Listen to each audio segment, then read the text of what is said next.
últimas semanas el Señor cargó mi corazón recordando una palabra del Señor que está en el libro de Isaías.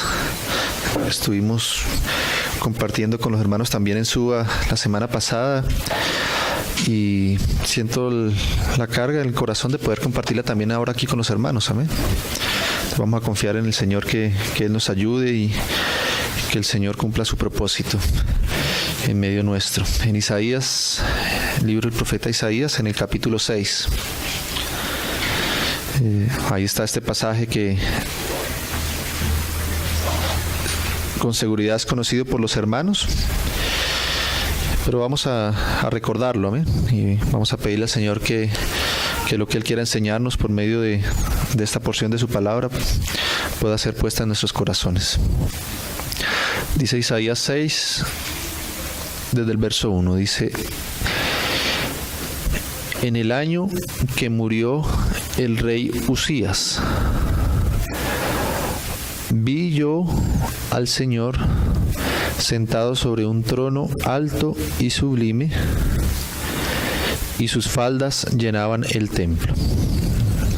Esta es la introducción a este pasaje que, como sabemos, el profeta Isaías nos narra acá, nos hace ver algo que es el fundamento de todo lo que él va a seguir anunciando, y podríamos decir que es el fundamento incluso de su propio ministerio. Amén. Sabemos que el profeta Isaías fue un profeta que fue muy usado por Dios en el propósito, en el anunciar en medio del pueblo de Israel, exhortar al pueblo de Israel y preparar sus corazones también, e incluso el corazón de todos los hombres hacia la venida del Señor Jesucristo. Y nos cuenta acá, nos dice que esto que él pudo ver está en un contexto para el pueblo de Israel, y el contexto en el que está es justamente la muerte de este rey que era Usías. Nosotros recordamos que este rey era un rey que llevó al pueblo al reino de Judá por los caminos de Dios. Hizo y actuó con temor de Dios en su corazón. Era uno de los reyes que pudo tener ese temor de Dios en su corazón para guiar al pueblo por sus caminos.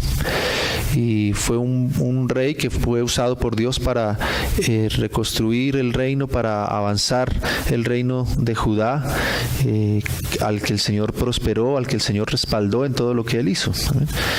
Pero la palabra del Señor nos cuenta, y vamos a ir un poquito ahí para recordarlo, en el libro de Segunda de Crónicas, en el capítulo 26, para entender ese contexto en el que el Señor le da esta visión al profeta Isaías. En el capítulo 26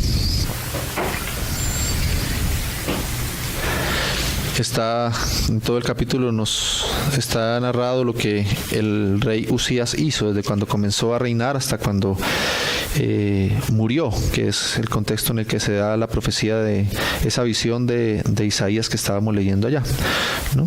Entonces el verso 4 nos muestra que era un rey conforme al corazón de Dios, que llevaba al pueblo en el temor de Dios. Dice Segunda de Crónicas 26:4: e hizo lo recto ante los ojos de Jehová, conforme a todas las cosas que había hecho Amasías su padre, y persistió en buscar a Dios en los días de Zacarías, entendido en visiones de Dios, y en estos días en que buscó a Jehová, él le prosperó. Amén. Entonces esto nos habla de cómo el rey Usías fue un rey que buscó agradar a Dios en sus caminos, en su corazón, y que prosperó por causa de ese temor de Dios que había en su corazón y de querer seguir su voluntad y de querer honrar al Señor. Amén. Pero luego más adelante dice en el verso 16: mas cuando ya era fuerte, su corazón se enalteció para su ruina. Amén. Y esto es muy tremendo, porque esto nos deja ver que nosotros todos estamos en esa terrible condición de poder estar queriendo honrar al Señor, queriendo servirle, queriendo seguirle, queriendo buscarle, pero que siempre nuestro corazón debe ser guardado de esto, ¿amén? De ese enaltecimiento que puede surgir en cualquier momento de nuestra vida, en nuestro propio corazón, y de rebelarnos contra Dios, incluso por causa de lo que Él haya hecho en nuestras propias vidas, incluso por lo que Él haya podido usarnos para su propia gloria. Eso se puede llegar a convertir en nuestro corazón en una causa, en un motivo para enaltecernos en nosotros mismos. Y dice acá que esa fue algo que ocurrió en el corazón, que nació en el corazón de este rey, de Usías, después de haber sido usado por Dios, de haber sido respaldado por Él. Dice que cuando Él ya fue fuerte, entonces su corazón se enalteció, ¿no? Y como dice la palabra del Señor allá en Proverbios, en varias partes, que antes de la humillación está la exaltación de nuestros corazones, ¿sí? Siempre que nosotros somos humillados es porque quizás hemos tenido esa exaltación previa en nuestro corazón y hemos querido enaltecernos delante de Dios y engrandecernos en nuestros propios méritos, ¿no? Entonces dice acá, mas cuando ya era fuerte, su corazón se enalteció para su ruina, porque se rebeló contra Jehová su Dios. Y dice la manera en que se rebeló fue entrando en el templo de Jehová para quemar incienso en el altar del incienso. Y entró tras él el sacerdote Azarías, y con él 80 sacerdotes de Jehová, varones valientes, y se pusieron contra el rey Usías, y le dijeron: no te corresponde a ti, oh Usías, el quemar el incienso a Jehová, sino los sacerdotes, hijos de Aarón, que son consagrados para quemarlo. Sal del santuario, porque has prevaricado, y no te será para gloria delante de Jehová Dios. Entonces Usías, teniendo en la mano un incensario para ofrecer incienso, se llenó de ira, y en su ira contra los sacerdotes, la lepra le brotó en la frente, delante de los sacerdotes, en la casa de Jehová, junto al altar del incienso. Y le miró el sumo sacerdote Azarías y todos los sacerdotes, y aquí la lepra estaba en su frente, y le hicieron salir apresuradamente de aquel lugar, y él también se dio prisa para salir, porque Jehová lo había herido. Así el rey Usías fue leproso hasta el día de su muerte, y habitó leproso en una casa apartada, por lo cual fue excluido de la casa de Jehová, y Jotam su hijo tuvo cargo de la casa real, gobernando al pueblo de la tierra. Amén. Entonces nos damos cuenta cómo esa condición en el corazón de Usías hizo que él tomara una posición que se rebelara contra los designios del Señor, ¿no?, de Jehová, y que actuara ligeramente, entrara en medio de la casa, en medio del templo, y sin ningún temor ni reverencia, ni teniendo en cuenta los designios de Dios para su propia casa, se quiso apropiar del incensario y quiso ofrecer algo para lo cual él no había sido consagrado para ofrecer. Entonces su corazón enaltecido le llevó a pasar más allá, a traspasar la gloria de Dios mismo, a traspasar su santidad, a traspasar la autoridad de Dios, su santidad. Y esto hizo entonces que el Señor tuviera que enviar un juicio con este rey. Le tuvo que mostrar su condición, ¿no?, su verdadera condición, y esa lepra que brotó en su frente. Como sabemos, la lepra es una figura del pecado que hay en nosotros delante de Dios, de lo que somos nosotros mismos, en nuestra naturaleza, en nuestra naturalidad caída, lo que nosotros somos delante de Dios, ¿no? La lepra evidencia lo que nosotros somos delante de Dios, ¿no? Y delante de Dios, en nosotros no hay nada bueno, ni sano, ni limpio, sino que todo está podrido en nuestro ser por causa del pecado, por causa de la muerte que nos afectó a todos nosotros los hombres. De manera que cuando nosotros pretendemos ser algo delante de Dios y ofendemos esa santidad de Dios, esa presencia de Dios, el Señor tiene que mostrarnos lo que verdaderamente somos delante de Él. Cuando nosotros nos enaltecemos en nosotros mismos, en nuestros propios méritos, en lo que nosotros creemos ser en nosotros mismos, el Señor tiene que venir y mostrarnos lo que nosotros somos delante de Él. ¿Amén? Entonces, en este contexto, en esto que ocurrió terrible en este rey, en el rey Usías, es que Isaías tiene entonces esta visión del Señor ahí en Isaías 6, donde estábamos, ¿no? Entonces, esto fue lo que el pueblo había acabado de vivir, ¿no? Lo que el pueblo había acabado de ver. Cuán terrible era estar en una condición, sobrepasar lo que el Señor había establecido y estar en la presencia del Señor de una manera descuidada. ¿Amén?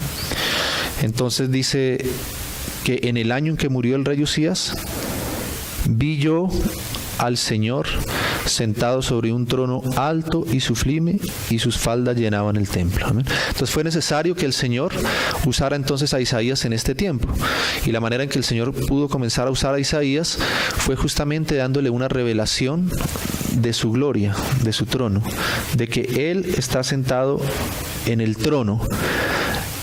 El Señor tuvo que mostrarle a Isaías su gloria, su poder y el señorío que él tenía sobre su casa. Amén.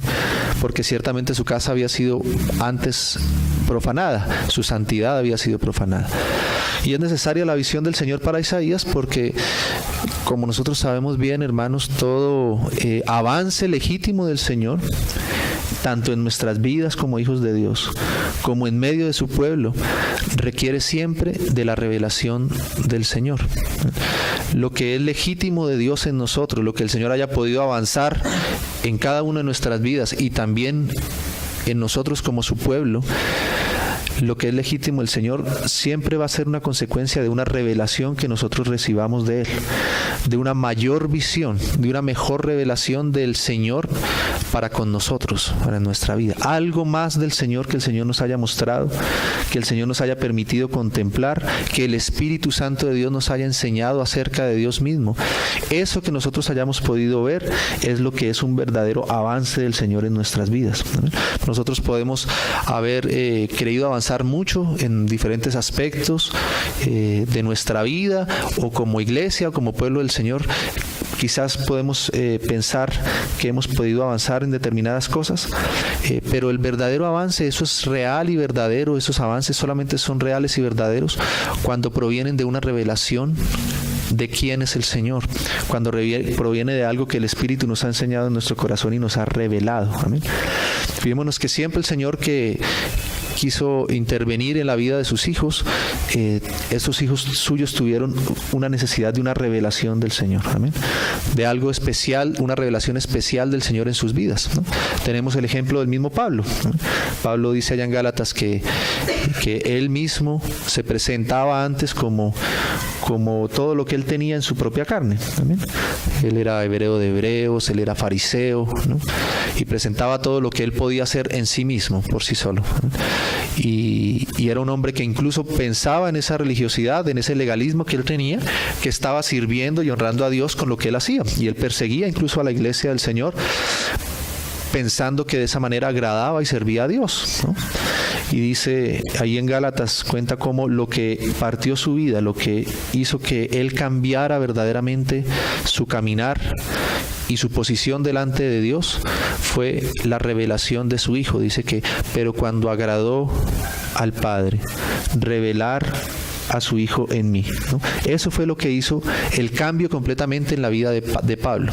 Eso fue un verdadero avance, eso fue algo legítimo del Señor en la vida de Pablo. Cuando Pablo pudo recibir la revelación de quién era el Señor, eso hizo que Pablo pudiera ver que todo lo que estaba haciendo no era algo agradable para el Señor, que al contrario era toda una basura, como luego más adelante él tuvo que llamar a todas las cosas que él antes estimaba y apreciaba. Entonces la revelación del Señor en la vida de Pablo fue lo que pudo cambiar el corazón de Pablo, fue lo que pudo darle entendimiento, fue lo que pudo traer la luz del Señor a su vida y darse cuenta que lo que él pensaba hacer para servir al Señor en realidad no era algo que le agradara a él. Amén. Así también el Señor, entonces, el Pedro mismo fue transformado con aquella revelación que recibió del Padre de quién es el Hijo de Dios. Tú eres el Cristo, el Hijo del Dios viviente. Bienaventurado eres, Simón, hijo de Jonás, porque esto no te lo reveló carne ni sangre, sino mi Padre que está en los cielos. Amén. O sea que la vida de Pedro también fue transformada, fue cambiada cuando pudo recibir una revelación de Dios de quién es su Hijo, acerca de su Hijo, amén, de que Él era el Cristo, el Hijo del Dios viviente. Y también, por ejemplo, nosotros vemos cómo fue necesaria una revelación de Dios especial para que este mismo Pedro, que a quien al Padre le había revelado a su Hijo en aquella ocasión, pudiera ver con mayor claridad, por ejemplo, la iglesia, pudiera comprender que la iglesia estaba también compuesta por todos aquellos gentiles que en su corazón, por causa de su cultura y de su formación que había tenido en el judaísmo, él no podría comprender en su propio corazón por sí solo, a pesar de haber recibido ya al Señor e incluso de haber sido usado con el Señor para anunciar el Evangelio en Jerusalén y en Judea. Le costaba a Pedro todavía poder comprender y entender que también los gentiles eran parte del cuerpo y de la iglesia del Señor. Y entonces el Señor tuvo que enviar una visión, una revelación a Pedro, ¿no? Y tuvo que mostrarle aquel manto que bajaba del cielo con aquellos animales inmundos y decirle y mostrarle al Señor que el Señor había limpiado todas estas cosas y que Él no podría seguir tratando como inmundos a lo que el Señor ya había limpiado. Entonces Pedro recibió también una revelación y tuvo necesidad de que el Señor revelara en su corazón algo más de lo que era la iglesia para poder avanzar verdaderamente en ese propósito y en su propio ministerio. Entonces nosotros podemos ver por medio de todas estas cosas que hay una necesidad especial, hay algo necesario en nuestras vidas para que nosotros verdaderamente podamos avanzar en el Señor, para que el Señor pueda avanzar en medio nuestro, en cada uno de nosotros y también en su pueblo. Amén. Y esa necesidad es la revelación de Dios, que el Señor nos conceda verle un poco más, conocerle un poco mejor. Amén. Que el Señor quite velos de nuestros ojos espirituales y nos conceda contemplar la realidad de lo que Él es. Si lo que nosotros hacemos está basado en algo que hemos conocido legítimamente del Señor, en algo que el Señor nos ha mostrado y revelado en nuestro espíritu, eso es lo que es verdadero y es legítimo, si es un avanzar real en nosotros. Amén. Todo lo demás a veces lo podemos hacer por sola inercia, o porque así nos lo han enseñado, o porque es nuestra cultura, pero todo eso no es un avanzar legítimo de nosotros, del Señor en medio nuestro. Amén. Nosotros tenemos que poder revisar si en nuestros corazones, si lo que hacemos, lo que hablamos, incluso lo que nosotros compartimos, lo que nosotros expresamos, es producto de algo que el Señor nos ha revelado acerca de Él, que es algo que el Espíritu haya impreso en nuestro corazón y que sea algo legítimo que nosotros recibimos de parte del Señor. Amén. Entonces, en medio de esta dificultad del pueblo de Israel, habiendo ocurrido esto que leímos con el rey Usías, entonces el Señor le concede a Isaías ahora ver al Señor, ¿no?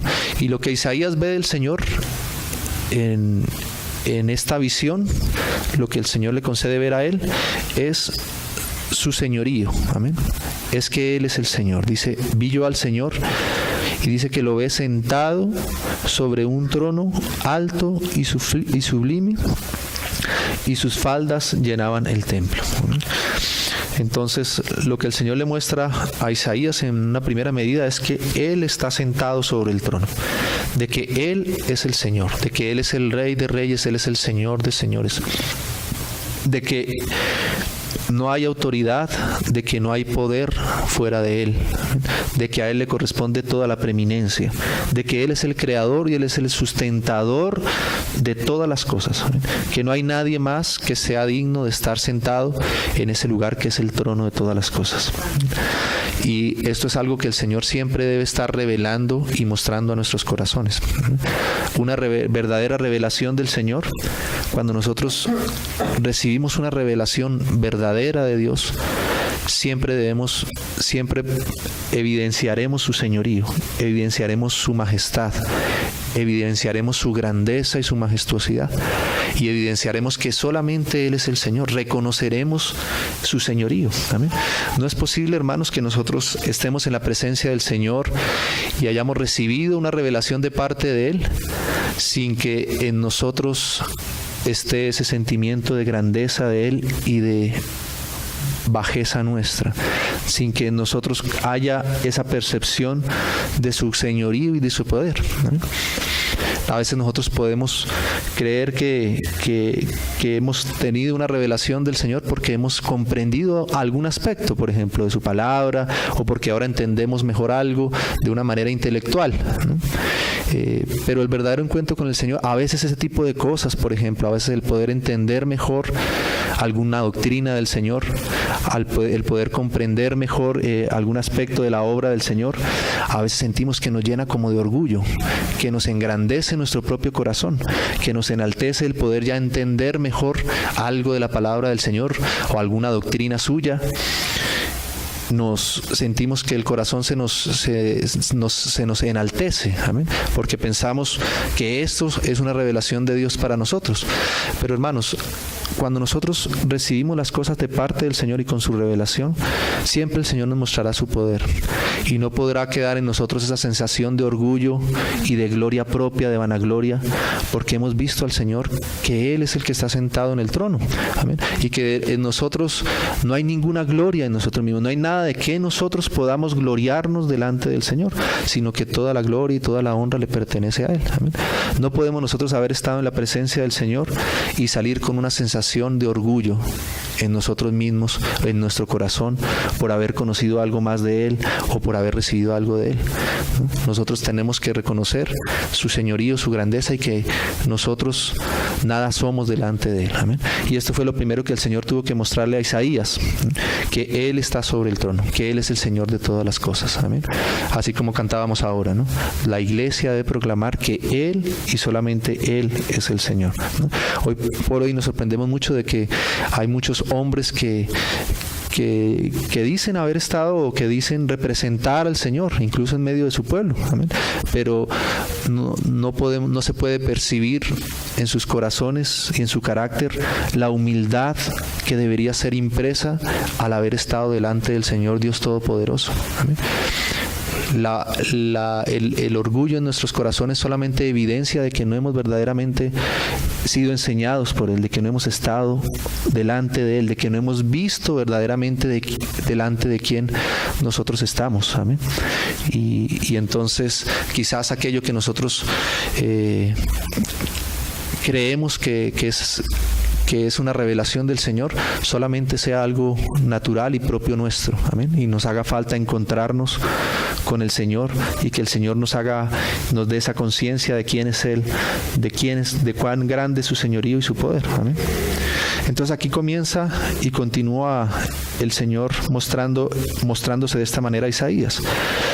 Vi yo al Señor sentado sobre un trono alto y sublime, y sus faldas llenaban el templo. Por encima de Él habían serafines, cada uno tenía 6 alas, con 2 cubrían sus rostros, con 2 cubrían sus pies, y con 2 volaban, ¿no? Entonces estas criaturas, estos serafines que están guardando y velando constantemente la santidad del Señor, no pueden ni siquiera ellos abrir y ver el rostro del Señor de manera directa, sino que cubren sus rostros por causa de la santidad que hay en el Señor, amén, de la majestuosidad. Entonces dice así: y el uno al otro daba voces diciendo: Santo, santo, santo, Jehová de los ejércitos, toda la tierra está llena de su gloria. Entonces, otra cosa que pudo contemplar aquí Isaías, que el Señor le concedió en esta revelación de su gloria, es su santidad. Amén. Estos serafines estaban proclamando constantemente la santidad del Señor. Cuán santo es el Señor. Amén. El Señor le muestra a Isaías su señorío y también le muestra a él su santidad. Amén. Cuán santo es el Señor. La santidad del Señor, ¿no? Y eso es algo que nosotros también debemos constantemente estar contemplando, la santidad que hay en nuestro Señor, en nuestro Dios. Amén. Y es necesario que nosotros veamos estas dos cosas, tanto su señorío como su santidad, ¿no?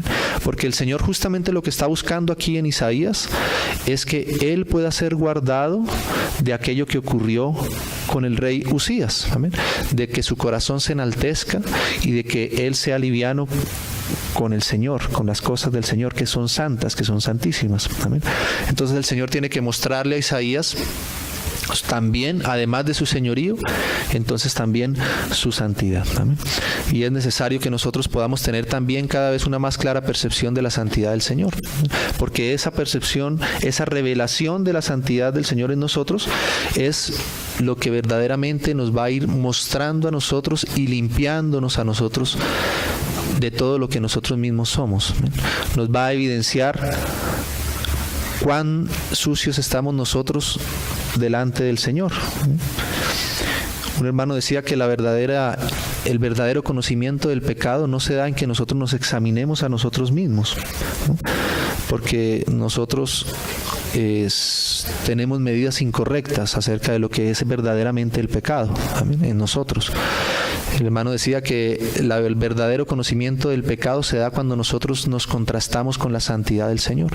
Si nosotros queremos tener un conocimiento verdadero del pecado, lo que debemos pedirle al Señor es que Él nos revele su santidad, no que nosotros estemos mirándonos a nosotros mismos constantemente y cuestionándonos si cada cosa que hacemos es un pecado o no es un pecado, porque eso solamente está en nuestra propia medida. Pero cuando nosotros no somos nosotros mismos los que nos medimos y nos juzgamos, sino que pedimos al Señor, como dice el Salmo, que Él envíe su luz, que Él sea quien nos examine y que en su luz podamos ver la verdadera luz. Cuando nosotros contrastamos lo que nosotros somos, no con nosotros mismos ni con otros, sino más bien con la santidad del Señor. La santidad del Señor es la que verdaderamente va a exponer lo que nosotros somos. Nos va a dejar ver lo que nosotros somos en nosotros mismos. Amén. Y todo esto es necesario para que el Señor pueda cumplir su propósito en nuestras vidas. Amén. Necesitamos que el Señor nos muestre su señorío. Necesitamos que el Señor nos muestre también su santidad. Amén. Así como lo hizo aquí con Isaías, para que podamos ser guardados de lo que no pudo ser guardado, de lo que Usías mismo no pudo ser guardado y terminó en una situación difícil, como ya vimos, ¿no? Entonces aquí dice que él vio la santidad del Señor, que estos serafines proclamaban la santidad del Señor constantemente en su presencia. Y luego dice el verso 4, y los quiciales de las puertas se estremecieron con la voz del que clamaba, y la casa se llenó de humo, ¿no? Ahí está esa solemnidad del Señor. Y dice, entonces dije, Isaías, luego de haber visto esta visión, de haber visto la gloria del Señor, su señorío, su santidad, ¿no? ¿Qué dice él? Ay de mí que soy muerto, ¿no? Entonces, lo que Isaías vio de la gloria de Dios, lo que Isaías vio de su santidad, hace que Isaías tenga esa realidad de lo que él es en sí mismo. ¿Amén? Ay de mí, ¿no? Como decía Pablo también, miserable de mí. Todo lo que el Señor nos va mostrando acerca de Él nos debe llevar a esta condición, que nosotros somos miserables delante de Él, que no somos nada delante de lo que Él es y de lo que Él quiere hacer. Amén. Que nosotros no somos suficientes para nada, que nosotros en nosotros mismos delante del Señor somos muertos. Amén. Y esta misma condición ocurría con todos los hombres que en la palabra del Señor tuvieron una verdadera revelación de Dios. Amén. Cuando Pablo cayó, cuando el Señor Jesucristo fue revelado a Pablo cayó postrado también, ¿no? Y dijo, Señor, reconoció el señorío del Señor. ¿Quién eres? ¿Quién eres tú? Amén. ¿Y qué quieres que yo haga? ¿No? También Juan, cuando allá en Apocalipsis nos muestra que él tuvo esa revelación del Hijo de Dios en la gloria, dice que cuando le vio, él cayó como muerto. Amén. Y Daniel mismo nos dice que cuando él vio esas cosas que el Señor le revelaba, dice que sus fuerzas desfallecieron y él quedó también tendido como muerto. Amén. Y también el mismo Job dice que Job, cuando finalmente el Señor le habló, ¿no?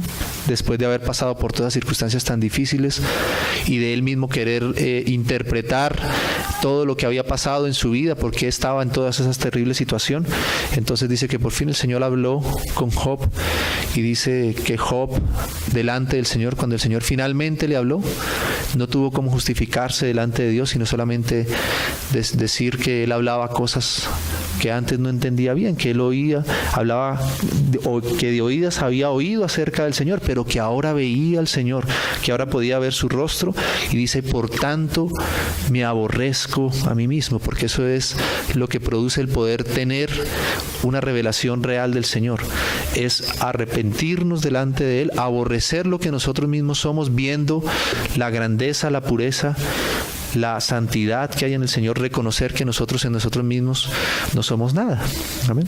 Entonces, una revelación del Señor en nuestro corazón, en nuestra vida, va a producir no que nosotros salgamos en nosotros mismos gloriados, gloriándonos a nosotros mismos, vanagloriándonos en nosotros mismos, de haber sido aprobados en nosotros mismos, de haber podido justificarnos delante de Dios por lo que nosotros somos o hemos hecho, sino al contrario. Siempre que nosotros estemos delante del Señor, sin importar cuán grandes cosas hayamos podido haber hecho por Él, o por lo que hayamos nosotros considerado que le hemos servido a Él, sin importar cuánto tiempo hayamos nosotros caminado con el Señor, siempre que nosotros nos encontremos con el Señor, siempre vamos a tener esa percepción en nuestro corazón, va a haber esa realidad, el Señor nos va a mostrar esa realidad de que nosotros en nosotros mismos no tenemos nada, amén, no tenemos nada que podamos mostrar delante de Él, agradarle a Él, amén. Entonces dice: ay de mí, que soy muerto, porque siendo hombre inmundo de labios y habitando en medio de pueblo que tiene labios inmundos, han visto mis ojos al Rey Jehová de los ejércitos. Amén. Entonces, Isaías ve al Señor, ve su gloria, ve su santidad, y al ver eso dice, como Job decía, se aborrece a sí mismo y dice: yo soy muerto porque he estado en la presencia de Dios. Claro, él recordó seguramente lo que había ocurrido con Usías al haber entrado en la presencia de Dios, del Señor en el templo, ¿no? Y Isaías pudo ver que él mismo, en esa condición, él también era un hombre inmundo de labios. Nosotros sabemos que esta frase que Isaías proclama acá, el ser inmundo de labios, hace referencia justamente también a lo que ocurrió con el rey Usías. En el Antiguo Testamento el Señor había dado los mandamientos para aquellos que tenían lepra, ¿no? Allá en Levítico están los mandamientos y cómo aquellos en medio del pueblo de Israel que tenían esa enfermedad de la lepra o ese juicio de Dios por medio de la lepra tenían que ser tratados, ¿no? Y una de las cosas que tenían que hacer estos leprosos era que tenían que ser apartados, así como leímos que el rey Usías fue apartado y vivió apartado del medio del pueblo de Dios en una casa apartada. Los leprosos tenían que ser apartados también del pueblo de Dios, del medio del pueblo de Israel. Tenían que ser puestos en un lugar aparte del pueblo, y decía que tenían que ser esbozados, o sea, tenían que poner algo sobre su boca, y cada vez que alguien se acercaba a ellos, sin saber que él estaba por ahí, él tenía que estar proclamando, gritando constantemente: inmundo, inmundo, para hacerle saber a la persona que se acercaba que estaba acercándose a una persona que era leprosa, ¿no? Y que no fuera también a ser contagiado entonces por esa enfermedad. Entonces, cuando Isaías dice acá: yo soy un hombre inmundo de labios, eso nos deja ver que lo que Isaías vio es que él estaba en la misma condición en la que todo el pueblo de Israel vio que ocurrió con el rey Usías. ¿Amén? O sea que no era solamente Usías el que estaba en esa condición, ¿no?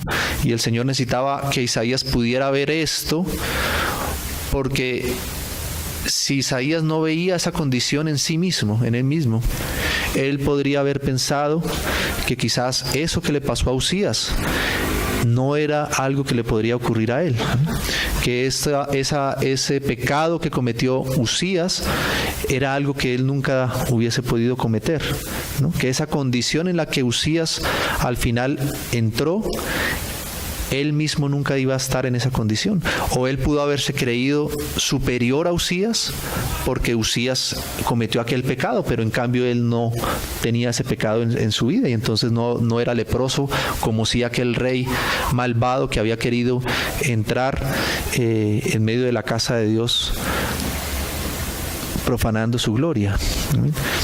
Entonces, Isaías aquí en esta visión, al ver la santidad de Dios, él puede ver que su condición en sí mismo es la misma condición que tuvo el rey Usías después de su pecado. Amén. O sea que no había nada en Isaías de lo cual él mismo pudiera gloriarse, ¿no? No había nada en Isaías en sí mismo por lo cual él pudiera juzgar a Usías y pudiera hacer ver que él era mejor que aquel rey Usías que había sido juzgado por Dios por la lepra. Amén. Sino que él pudo ver que él también estaba en esa misma condición que el rey Usías. Amén.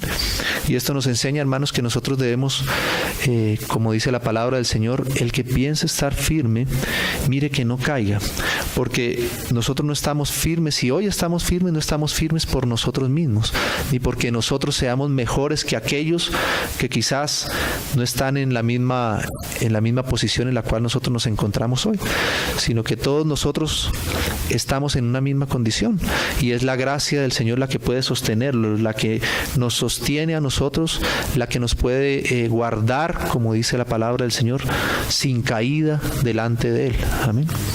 Entonces el Señor necesitaba mostrarle a Isaías esta condición en él mismo, porque el Señor tenía que empezar a usar a Isaías ahora en medio de su pueblo, pero él quería que Isaías fuera guardado en su corazón para no cometer lo mismo que se levantó en el corazón de Usías, que fue enaltecerse en su propio corazón para su ruina, rebelándose contra el Señor. Amén. Entonces ahora Usías podía ver que él en sí mismo tenía la misma condición de aquel rey que había acabado de morir por ese pecado que había cometido. Amén. Y no solamente vio que él era un hombre de labios inmundos, o sea que en él había lepra también, así como en Usías, sino que dice que habitando también en un pueblo, en medio del pueblo que tiene labios inmundos, o sea que él pudo ver que la condición, no solo la suya, sino la de todos el pueblo, era la misma condición que aquel rey que había sido juzgado por Dios por medio de ese pecado, por causa de ese pecado. Amén. Entonces, la revelación del Señor, de su gloria y de su santidad, nos conduce a poder conocernos a nosotros mismos, nuestra debilidad, nuestra fragilidad, que no somos nada delante de Él. Y también nos lleva entonces a entender que ninguno somos nada delante de Él, y por tanto, también entonces a tener compasión por aquellos que como nosotros también estamos en una condición de necesidad y de muerte si nos apartamos del Señor. Amén. Entonces el Señor necesitaba hacerle ver a Isaías que tanto él como todo el pueblo eran iguales de necesitados, iguales en su posición caída delante del Señor. Amén. Porque cuando nosotros pensamos que nosotros sí tenemos una posición, que nosotros somos santos, en cambio el resto de los demás son los que están en una condición inferior, los que están en una posición inadecuada, entonces eso empieza a levantar nuestro corazón en enaltecimiento. Amén. Por eso el Señor necesita hacernos ver que nosotros mismos y todos los demás estamos en la misma condición delante de Él. Amén. Para que nosotros tengamos un corazón compasivo para con los demás, porque el Señor tenía que usar luego a Isaías para exhortar al pueblo, para animarlo, para profetizarle todas las cosas que vendrían. Amén. Pero si el corazón de Isaías hubiese sido endurecido porque pensaba, por causa de lo que de la comisión que el Señor le va a dar aquí más adelante, el Señor más adelante le va a decir a Isaías que él va a tener que hablarle a un pueblo duro de corazón y duro de cerviz. Amén. Entonces Isaías podría entrar en una posición en la que él pudiera pensar de sí mismo que él era diferente a todo el pueblo y que todo el resto del pueblo eran los que tenían un corazón endurecido y una cerviz dura, pero que él mismo no era así. Amén. Entonces el Señor necesitaba mostrarle, antes de usar a Isaías, poderle hacer ver su condición y la condición de los demás, para que él tuviera también cuidado de sí mismo y compasión por los demás. Amén. Porque todos estaban en esa misma condición de ser leprosos y muertos delante del Señor. Amén. Entonces, pero gracias al Señor que la visión que tuvo Isaías no quedó ahí. Amén. Sino que el Señor siguió mostrándole algo más a Isaías. Entonces dice así el verso 6.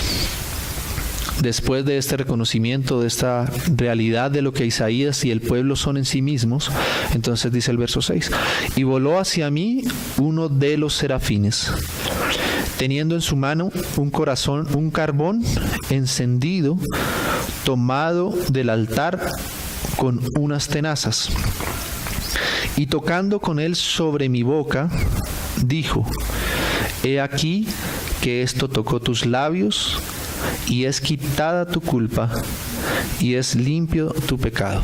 Amén.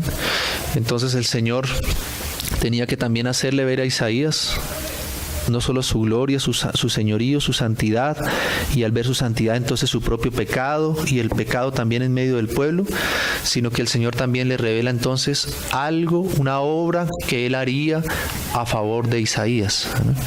El Señor quiere también revelarnos lo que Él ha hecho por nosotros, lo que Él quiere hacer por nosotros, lo que Él hace a favor nuestro. Amén. El Señor necesita que nosotros tengamos una percepción clara de qué somos en nosotros mismos, que no somos nada. Pero asimismo el Señor quiere y siempre nos mostrará que así como nosotros somos nada, el Señor ha obrado a favor nuestro y que el Señor ha mostrado su gracia por nosotros. Amén. Así fue lo que vio Isaías. Vio su pecado en sus labios, pero entonces el Señor le concedió ver también aquel serafín que sacaba del altar, que es una figura de la cruz de Cristo, de la obra del Señor Jesucristo a nuestro favor, tocó sus labios y dice que entonces es quitada su culpa y es limpio de su pecado. Amén. Entonces el Señor siempre querrá mostrarnos, siempre nos hará ver lo que nosotros somos en nosotros mismos, pero al mismo tiempo nos dejará y nos revelará lo que Él ha hecho a favor nuestro. Amén. Él no quiere que nosotros quedemos derrotados y tendidos en el camino, sin poder levantarnos por causa de lo que nosotros somos. Amén. El que quiere eso es el enemigo de Dios. A veces Satanás también, como nos muestra la palabra, está acusándonos constantemente, amén, haciéndonos ver solo lo que nosotros somos en nosotros mismos.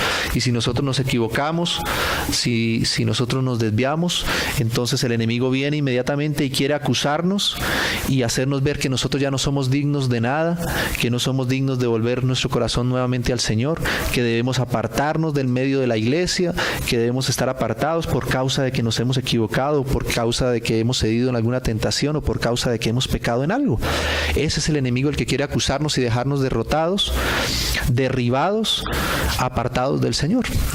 Pero la obra del Señor, la revelación del Señor no es eso. La revelación del Señor nos muestra, sí, nuestros errores, porque el Señor no quiere dejarnos engañados, ni quiere pasar por alto nuestras equivocaciones, ni nuestros errores, ni nuestro pecado. Él quiere mostrárnoslas, pero también cuando nos muestra, Él también nos muestra y nos revela su gracia. Él nos revela lo que Él ha hecho por nosotros. Él nos revela lo que ha hecho a nuestro favor. Amén. Y quiere extender su mano hacia nosotros para levantarnos y para hacernos ver que no es lo que nosotros somos, sino es lo que Él hace a favor nuestro, lo que vale, lo que tiene valor. Amén. Y así como es una realidad lo que nosotros somos, también es una realidad lo que el Señor ha hecho a favor nuestro y lo que el Señor nos ha concedido ahora en su gracia. Amén. Y el Señor quiere que tengamos ambas cosas muy claras en nuestro corazón. Amén. Que nosotros no somos nada sin Él, pero que Él ha obrado a nuestro favor y que ahora Él está en nosotros y que ahora Él está por nosotros. Amén. Y de manera que ahora su gracia nos sostiene, nos levanta, amén, y nos afirma, amén, en Él. No quiere dejarnos derrotados. El Señor quiere que vengamos delante de Él, como dice en Romanos, amén, que nos consideremos muertos al pecado, pero por causa de que Él ha sido puesto en la cruz del Calvario por nosotros, nos ha crucificado con Él, nos ha resucitado juntamente con Él. Entonces dice así: nosotros considerados muertos al pecado, pero vivos para Dios, ¿no? Y espera que nosotros ahora nos presentemos, como vamos a ver acá, ahora al considerarnos vivos para Dios como instrumentos de su justicia. ¿Amén? Entonces nosotros, es verdad, no somos nada de nosotros mismos, pero también es cierto que el Señor ha hecho una obra de salvación y de redención por nosotros. Amén. Y de que en su gracia es que nosotros nos podemos levantar y sostenernos. Amén. No en nosotros mismos. Amén. Entonces, cuando nosotros recibimos de parte del Señor una revelación, todos estos aspectos que hemos venido mencionando acá están siendo revelados en nuestro corazón. Amén. No podemos salir a vanagloriarnos a nosotros mismos, porque hemos visto ya lo que somos, que no somos nada delante del Señor, pero tampoco podemos quedar derrotados y tirados en el camino sin querer levantar la cabeza para seguir caminando con el Señor, sino que el Señor también nos mostrará, así como nuestros errores, nos mostrará también su gracia. Así como nuestra debilidad, nos mostrará también la fortaleza que Él es en nosotros. Nos mostrará nuestra ignorancia, pero también nos mostrará la sabiduría que Él dispensará en su gracia para con nosotros. Amén. Nos mostrará toda nuestra ineficiencia, pero mostrará también todo su poder y cuán Él es poderoso para poder hacer lo que Él quiere hacer con nosotros. Amén. Y en la fe es que nosotros podemos levantarnos, no en lo que nosotros somos en nosotros mismos, sino en lo que el Señor ha hecho por nosotros. Amén. Y por eso es que aquí entonces, ahora después de esta situación, de esto que acaba de ver, que es la obra del Señor a nuestro favor, a favor de Isaías, limpiando nuestra culpa, quitando nuestra culpa y limpiando nuestro pecado, entonces dice el verso 8: después oí la voz del Señor que decía: ¿a quién enviaré y quién irá por nosotros? Entonces respondí yo: heme aquí, envíame a mí. Entonces nosotros podemos ver cómo Isaías al principio, cuando vio la gloria, la santidad del Señor, vio su propia realidad, la realidad del pueblo, quedó postrado delante del Señor y dijo que estaba muerto. Amén. Pero ahora aquí está en pie ante esta pregunta del Señor, preguntando: ¿a quién enviaría el Señor y quién iría por el Señor? ¿Quién podría representar a Dios en medio de su pueblo? ¿No? Y nosotros vemos cómo Isaías puede ponerse en pie delante del Señor y levantar su voz y decir: Señor, heme aquí, envíame a mí. Amén. Qué cambio de posición tan tremenda la que tuvo Isaías de haber tenido esa realidad de lo que él era y estar como muerto delante del Señor, a poder levantarse y poder decir, después de haber visto la gloria y la santidad del Señor: Señor, yo estoy aquí, yo quiero representar y ser tu voz en medio del pueblo. ¿No? ¿Qué hubo entre esas dos posiciones? ¿Qué hubo entre esas dos posiciones que tuvo Isaías? ¿No?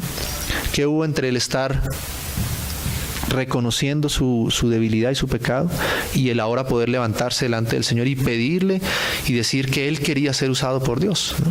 ¿Qué fue lo que hubo en la mitad? La obra del Señor. Amén. Su gracia, su obra, ¿no? La obra que el Señor ha hecho a favor de Isaías. ¿No? Entonces, eso es lo que nosotros tenemos que ver, ¿no? Nosotros ahora, el Señor espera de nosotros que nosotros, confiando en su gracia, podamos presentarnos delante del Señor como vivos de entre los muertos, conscientes de nuestra condición, pero también afirmados en la fe y confiando en la gracia de lo que el Señor ha hecho por nosotros. Amén. Y no haciendo caso solamente a las acusaciones del enemigo, sino confiando en la obra del Señor por nosotros, presentarnos delante del Señor sin ninguna gloria propia, porque ya hemos visto que no hay ninguna en nosotros. Amén. Sino solamente la obra del Señor y su gracia que nos sostiene. Amén. Eso es lo que el Señor espera en nosotros ahora. El Señor quiere usar a cada uno de sus hijos en lo que el Señor, por su gracia, quiera que nosotros podamos hacer en medio de su casa, en medio de su pueblo, que el Señor nos pueda usar de la manera en que Él quiere. Amén. Pero para poder servir de una manera correcta al Señor, siempre debemos tener conscientes esas dos realidades. Amén. Lo que somos en nosotros mismos, pero también la gracia que el Señor nos ha dispensado en nosotros, que el Señor ha dispensado en nosotros. Amén. Para no dejarnos ni enaltecer nuestro corazón, vanagloriar nuestro corazón, de manera que empezamos a rebelarnos delante de Dios, como ocurrió con aquel rey. Amén. Pero tampoco dejarnos quitar la medida que el Señor sí nos ha dado en su gracia y que el enemigo quiera paralizarnos y no queramos ser útiles para el Señor, no por lo que nosotros mismos somos, sino en su gracia. Amén. El Señor, hermanos, en su gracia puede usarnos a cada uno de sus hijos de una manera en que nosotros mismos no podemos considerar que el Señor pudiera usarnos. Amén. Si nosotros nos confiamos en su gracia, no en lo que nosotros somos, el Señor nos puede usar, así como usó a Isaías grandemente. El Señor puede usarnos a cada uno de nosotros para su gloria, si nosotros descansamos no en nosotros mismos, sino en su gracia. Amén. Si nosotros no nos vanagloriamos en nuestra propia fortaleza que no existe, sino nos fortalecemos y nos afirmamos sí en lo que el Señor ha hecho a nuestro favor. Amén. Entonces, hermanos, podemos nosotros sin temor servir al Señor, sabiendo que no somos nosotros mismos nada, sino que es el Señor el que nos capacita, el que nos levanta, el que nos fortalece, el que nos anima para hacerlo. Amén. Y cuando somos usados por el Señor, no nos vanagloriemos, porque tenemos que recordar aquella frase: ay de mí que soy muerto, porque soy hombre inmundo de labios. Amén. Recordemos eso cuando estemos siendo usados por el Señor grandemente. Amén. Y cuando estemos muy opacados, recordemos también que hubo una obra del Señor a nuestro favor para que nosotros podamos levantarnos en la gracia del Señor, arrepentirnos de corazón, pedirle perdón al Señor por lo que debamos pedirle perdón y levantarnos en la gracia del Señor y seguir adelante caminando con Él. Amén. Vamos a leer ahora dos versos para terminar en el Nuevo Testamento, para ver cómo el Nuevo Testamento también nos habla acerca de esto. En el capítulo 12 de Romanos.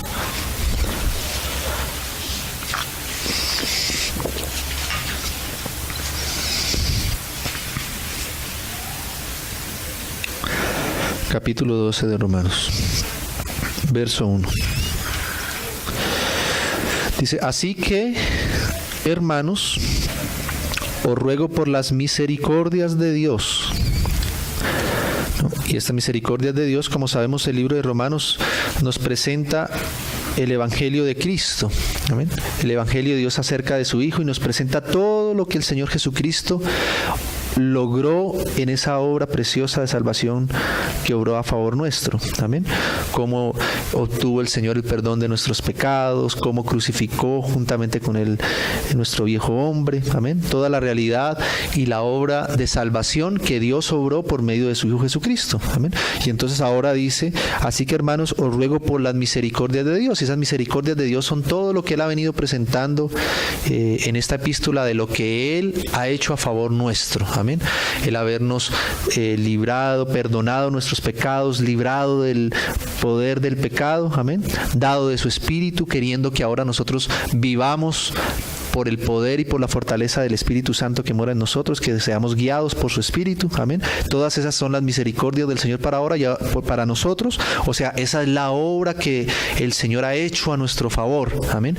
Es como aquel tizón que fue tomado en medio del altar y tocó nuestros labios. Amén. Ahora hemos visto todo lo que Dios ha hecho a nuestro favor, ¿no?, por medio de su Hijo.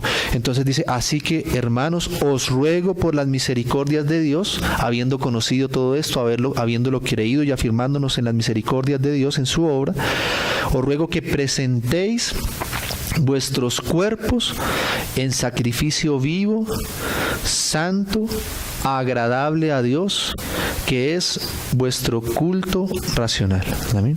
Entonces Él quiere ahora, por causa de lo que el Señor ha hecho a nuestro favor, que nosotros nos presentemos, así como Isaías se levantó y le dijo al Señor: heme aquí, envíame a mí, que también ahora nosotros nos presentemos delante del Señor, presentemos nuestros cuerpos en sacrificio vivo, santo y agradable. Amén.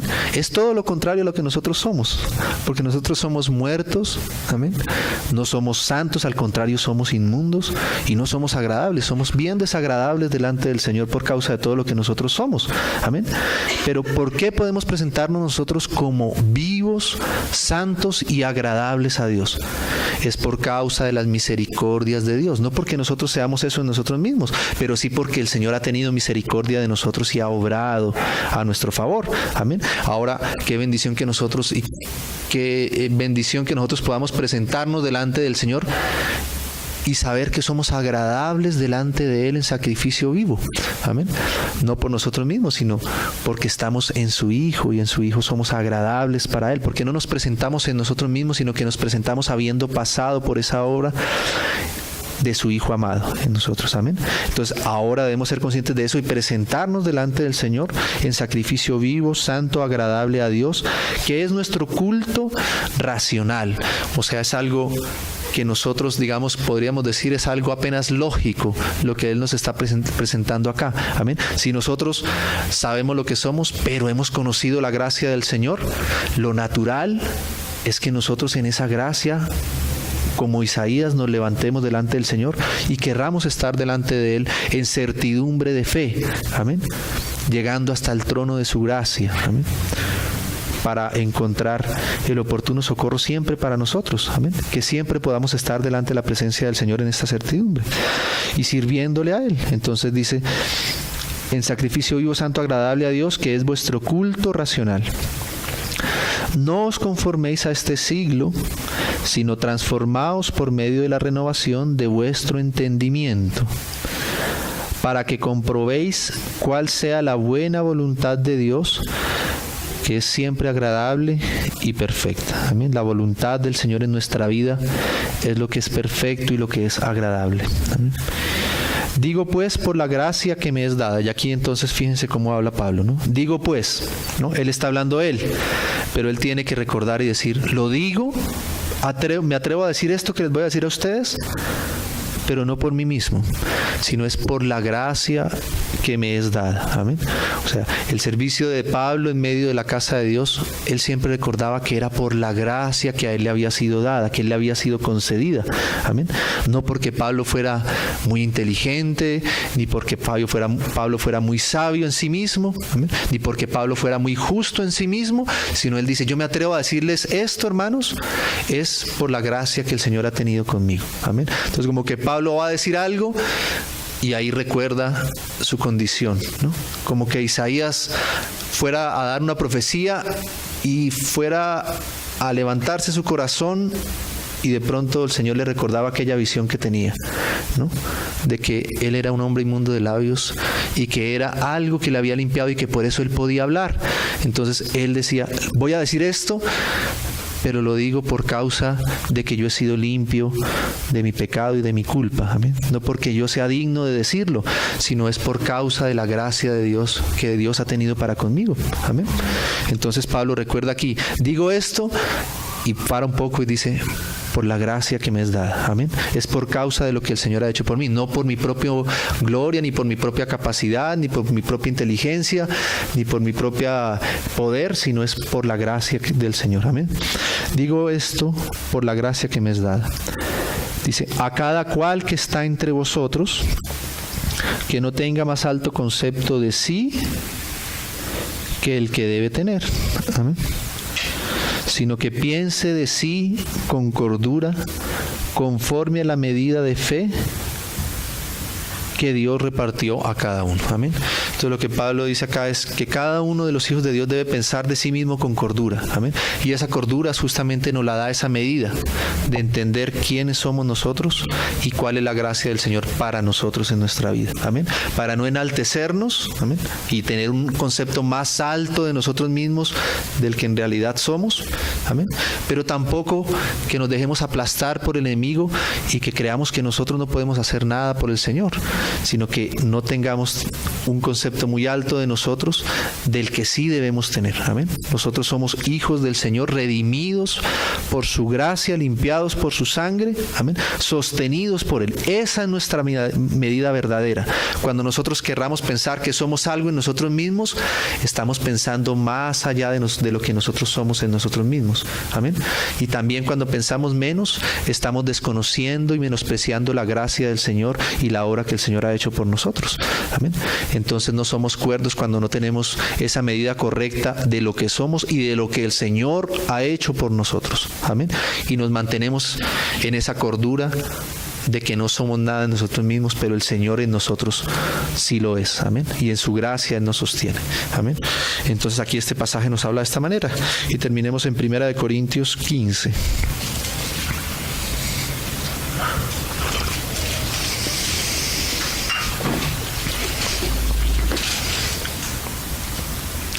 Primera de Corintios 15 dice,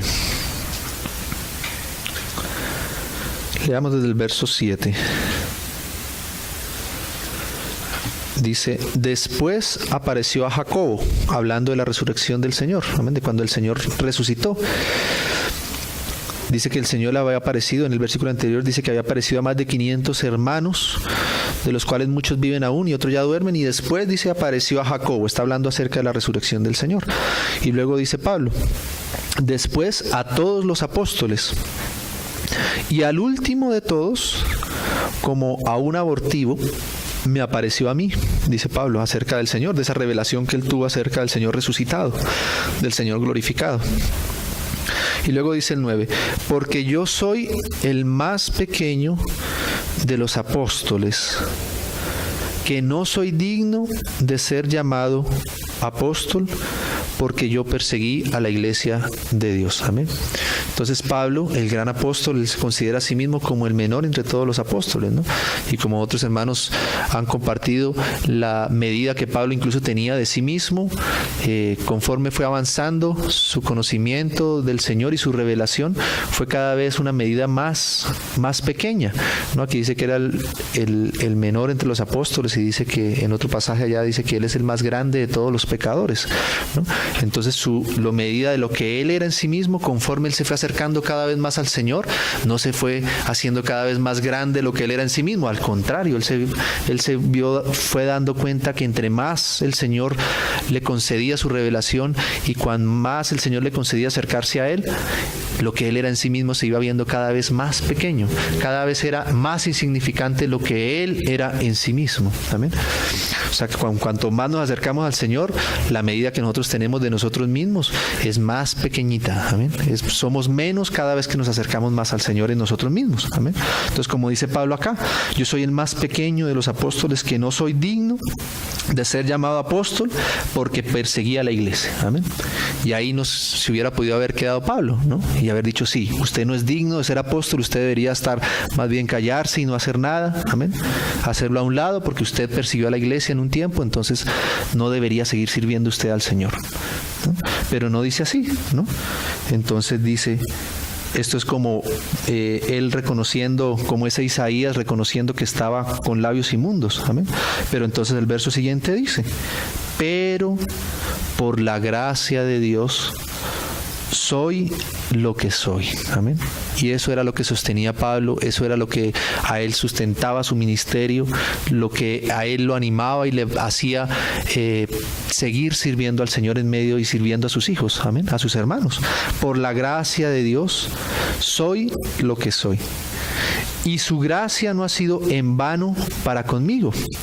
O sea que a veces nosotros podemos poner en vano la gracia del Señor si no nos afirmamos en ella y si no somos conscientes también de lo que el Señor ha hecho por nosotros y nos quedamos solo en esa medida de nosotros mismos, pues hacemos vana la gracia del Señor para con nosotros, en el sentido de que no podemos servir al Señor y ser útiles y levantarnos y seguir avanzando con Él. Amén. Pero Pablo dice que su gracia, la gracia que el Señor le dio, no fue en vano para con Él. Amén. Dice, antes he trabajado más que todos ellos, o sea, más que de los apóstoles, que los otros apóstoles. Pablo decía de sí mismo que por la gracia él era lo que era y que incluso esa gracia le había hecho trabajar más que todos los demás, ¿no? Pero ahí de nuevo el corazón de Pablo como que sentía que empezaba a elevarse y entonces vuelve y recuerda, ¿no? Pero no yo. Vuelve y se acuerda de aquella situación en la que él mismo estaba, ¿no? Y recuerda y dice, yo soy el más grande, antes yo le he servido más que todos los apóstoles. Claro, yo debería ser el mayor de todos los apóstoles, todos deberían reconocerme, ¿no? Pero ahí inmediatamente el Espíritu le recuerda a Pablo. Y entonces, aunque él puede reconocer que él verdaderamente había trabajado mucho, vuelve y recae nuevamente en la gracia del Señor. Se acuerda, ay de mí, porque soy un hombre inmundo de labios. Entonces tiene que reconocer, he trabajado mucho, pero no yo. Amén. No yo, sino la gracia de Dios conmigo. Amén. Ahí estaba el apóstol Pablo pensando de sí con cordura. Amén. Siendo consciente de lo que es él pero recordando también lo que el Señor le ha concedido para trabajar mucho más incluso que los demás, pero al mismo tiempo recordando que eso que Él hace siempre está sustentado en la gracia de Dios y no en lo que Él mismo es. Amén. Entonces, que el Señor tenga misericordia de nosotros y que podamos nosotros también confiar en lo que el Señor es para nosotros. Amén. Y poder servirle y ser útiles al Señor en lo que el Señor nos llame y nos ponga para hacer. Amén. Padre, te damos gracias, Señor, por la preciosa obra, Señor, de tu Hijo a nuestro favor, Señor. Gracias por tu gracia derramada en nuestras vidas.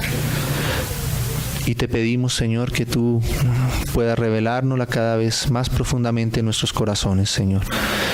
Te pedimos, Señor, que guarde nuestro corazón, Señor, de toda altivez, de toda vanagloria en nosotros mismos, Señor. Y que nos concedas más bien reconocer nuestra indignidad delante de ti, afirmarnos en tu gracia, Señor, y presentarnos delante de ti, Señor, como tus hijos, para ser instrumentos de tu justicia, Señor.